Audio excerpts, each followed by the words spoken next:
Hello, this is Richard Collins, your instructor in ATM 101, Weather and Climate of Alaska, here at the University of Alaska, Fairbanks. Welcome to Unit 9. In this unit, we will look at how wind arises and the processes that govern its speed and direction.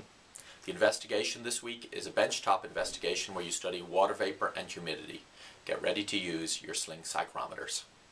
The reading for this week draws on Chapter 8 of Weather Studies and Chapter 5 of the Climate of Alaska. The subject of Chapter 8 of Weather Studies is wind and weather.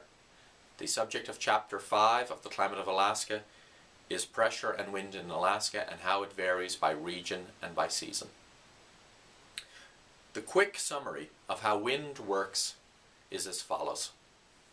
The sun heats different regions of the Earth differently. These temperature differences result in pressure gradients, where the pressure varies with horizontal distance.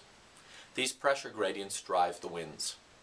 The mechanism is consistent with the behavior of heat and energy, where heat flows from hotter objects to colder objects. The wind carries warmer air to colder regions.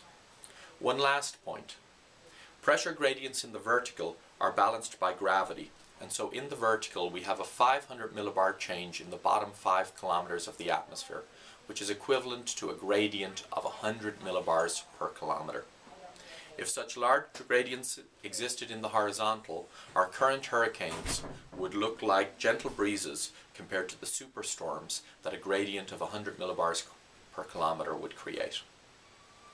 In the lecture screencast for this week, I highlight the key themes of the course. I discuss the forces that govern the wind in more depth than the textbook. While I do not expect you to review all of classical physics, take the time to think through the balance of forces that are at work. How does the pressure gradient force balance the Coriolis force in the way that the parcels of air move and therefore the speed and direction of the winds?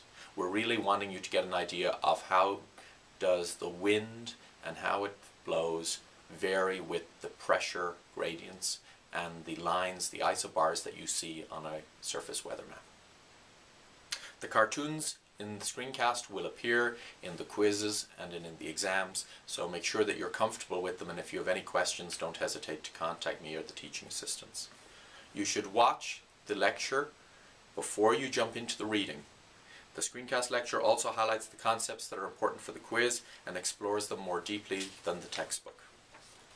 Thank you and good luck.